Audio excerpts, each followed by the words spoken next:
Agaasimaha cusub ee hay'adda nabad sugidda iyo sirdoonka qaranka NISA, Mahad Maxamed Salaad ayaa qorsheynaya inuu isbedelo waaweyn ku sameeyo hay'adda, taasoo tabashooyin xooggan laga muujinayay 5 sano ee la soo dhaafay.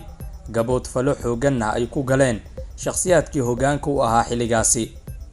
Sida ay cadeynayaan xogaha soo baxaya, Mahad Salaad ayaa isbedelada uu sameynayo ka bilaabaya magaca hay'adda, kaasoo hadda ah National Intelligence and Security Agency, loona bedeli doono Federal Intelligence and Security Agency, taasoo limicna ah in laga guuri doono magacii NISA ee dambiyada lagu galay, loona guuri doono magaca FISA.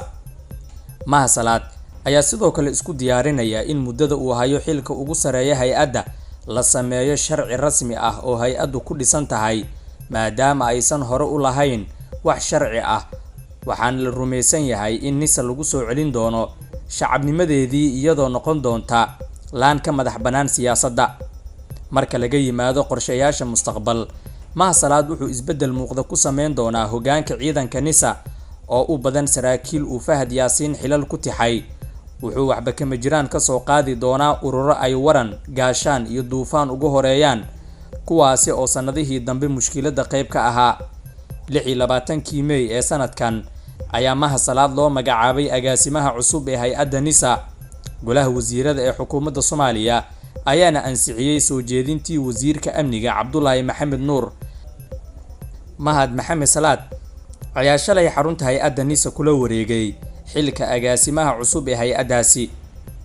Mahad Salaad ayaa hoggaanka hay'adda NISA si rasmi ah uga wareegay Yaasiin Cabdullaahi Maxamuud Farey oo si ku meel gaar ah xilkaasi u hayay tan iyo markii xilka laga qaaday Fahad Yaasiin oo muddo badan maamulayay hay'adda.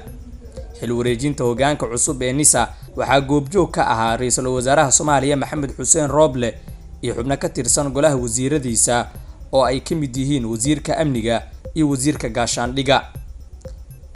Mahad Salaad wuxuu hormuud u ahaa xildhibaano ka tirsanaa baarlamaankii 10aad, kuwaasi oo madaxweynihii hore ee Soomaaliya Maxamed Cabdullaahi Farmaajo si weyn uga soo horjeeday, si aan gambad lahayn u carabaabi jiray qaladaadka hoggaanka NISA galo, waxaana isha lagu hayaa sida uu u maamulo hay'addii uu qaladaadkeedii baarlamaanka ka dhex sheegi jiray.